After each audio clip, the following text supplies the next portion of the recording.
Bonjour à tous, moi c'est Pascal. Je voulais faire une petite vidéo de présentation concernant le trail. Vous allez me dire, je risque d'être un peu redondant parce que le trail, tout le monde fait des vidéos, il y en a des milliers sur internet. Et ici, le thème que je voulais aborder par rapport au trail, c'est en fait le trail avec une prothèse de hanche. Donc je cours, je fais du trail depuis 3 ans environ et depuis le mois de mars 2017. Donc c'est-à-dire depuis environ 8 mois maintenant, 7 mois et demi, 8 mois, je cours avec une prothèse de hanche. Et donc je me permets de faire cette petite vidéo, ou ces petites vidéos si j'en fais d'autres dans l'avenir, parce que avant de me faire opérer, d'abord j'ai 50 ans, et avant de me faire opérer, j'ai fait des tas de recherches sur internet évidemment, euh, parce que à mon âge, se faire mettre une prothèse de hanche, ça peut être limitant. En tout cas, c'était l'avis que j'avais à ce moment-là. C'est vrai que sur internet, on trouve tout, on trouve son contraire également.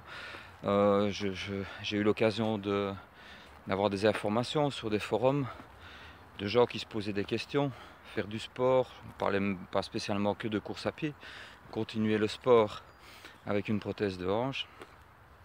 Souvent on trouvait des commentaires de gens qui n'y connaissaient même rien du tout, ou de spécialistes qui donnaient des informations qui finalement n'étaient pas tout à fait justes. Et donc, je confirme que c'est possible de faire de la course à pied avec une prothèse de hanche. Je sais que certaines personnes le font, ça reste assez anonyme, ils n'en parlent pas beaucoup, mais néanmoins, voilà. Donc je me suis fait opérer en mars 2017, on est en janvier 2018. Quelques semaines après, j'ai recommencé très très modestement des petits footings dans les bois, sur des feuilles, sentiers souples. Et petit à petit, j'ai commencé à longer les distances et recommencer des entraînements plus sérieux. Et pour finir, donc en juin de la même année, donc finalement très peu de temps après, j'étais moi-même surpris de la rapidité. Euh, ben je pouvais faire 6 entraînements semaine. Et depuis, ben voilà, j'en suis à 6 entraînements semaine. À l'époque, c'était un peu aléatoire, pardon. Les entraînements, bon, c'était un peu au feeling plutôt. Et là, j'ai eu l'occasion, fin de l'année dernière, de septembre à novembre, d'aller faire une formation à Besançon,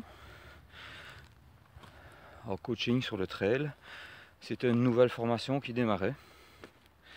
Et donc, avec ses imperfections, néanmoins, les informations que je suis allé chercher là-bas me permettent de me construire des entraînements. Modestement, je ne vais pas devenir un champion du trail. C'est avant tout une passion, un plaisir qui doit le rester. Et mon objectif, en tout cas, pour cette année, donc on commence là 2018, c'est de faire l'UT4M Vercors. Donc ça se situe à Grenoble et c'est au mois d'août. Donc il y a un ultra qui se fait là-bas, sur les 4 massifs autour de Grenoble. Donc on a la possibilité soit de faire l'ultra qui fait 160 km, ou de faire les 4 massifs séparément, soit par étapes en les faisant tous les 4, ou en sélectionnant un ou deux. Moi j'ai sélectionné le Vercors. C'est facile pour moi parce que un peu avant on sera en vacances chez mes parents qui habitent dans le Vaucluse, donc en remontant, ben voilà, j'ai pas besoin de faire des grands déplacements pour aller faire un beau trail en montagne, 40 km, à peu près 2700 mètres de dénivelé positif, dans des cadres merveilleux. Alors voilà, comme quoi tout est possible. Et je vais pas trop en dire sur cette vidéo. Je vais un peu voir comment elle va être perçue, comment elle va être vue.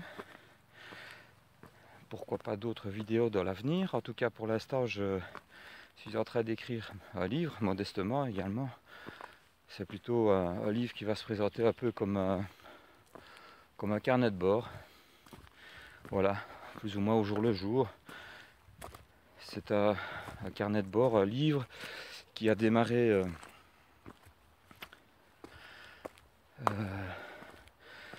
quelques jours, oui, avant l'opération. J'ai un peu de mal à parler parce que là je suis dans un sentier près de chez moi, avec un sacré dénivelé. Et je viens m'entraîner dans ce sentier-ci justement au moins 2 fois par mois pour travailler le dénivelé. C'est un sentier qui fait 430 mètres de long, 105 mètres de dénivelé sur ces 430 mètres là. Donc c'est quand même assez sérieux.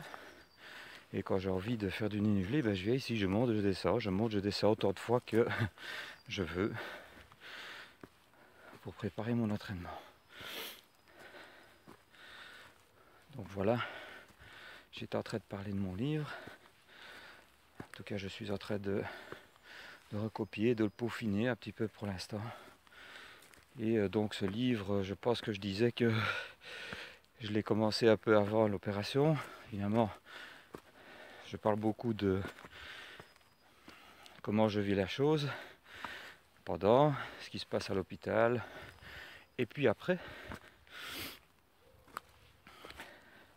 Bien sûr, toute l'évolution après l'opération. Voilà.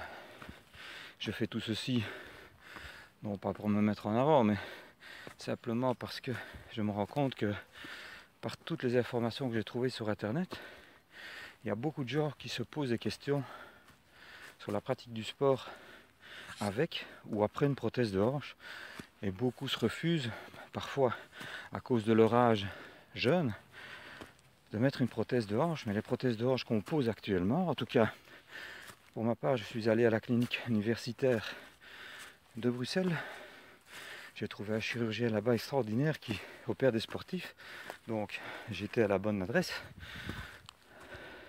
C'est faisable. Et même si ça paraît jeune, s'il fallait imaginer... Voilà pourquoi je peine un peu. Je vais redescendre maintenant et aller prendre un petit déjeuner. Donc si même il fallait imaginer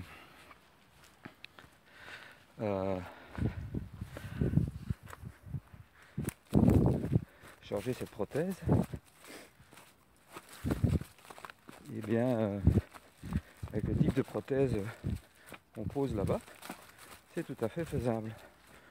Donc beaucoup disent, ou certains, on n'a pas encore suffisamment de recul. Ça fait quand même quelques dizaines d'années qu'on met les prothèses maintenant, hein. Donc du recul ils en ont, et les matériaux changent, évoluent. Ici pour ma part, sans trop en raconter, si vous voulez en savoir plus, il faudra aller voir dans mon livre. Pour ma part, c'est une prothèse mixte céramique polyéthylène qui absorbe un peu les chocs. Polyéthylène qui est une matière assez dure mais souple en même temps. Et le clou, la partie qui se trouve dans le fémur, eh bien, est plus courte, un peu plus trapue que les prothèses habituelles, ce qui permet un remplacement et une reprise de la deuxième prothèse, s'il y en a une. Ça on verra. Donc voilà pour cette vidéo. Je vous souhaite à tous une bonne journée. Rendez-vous la prochaine.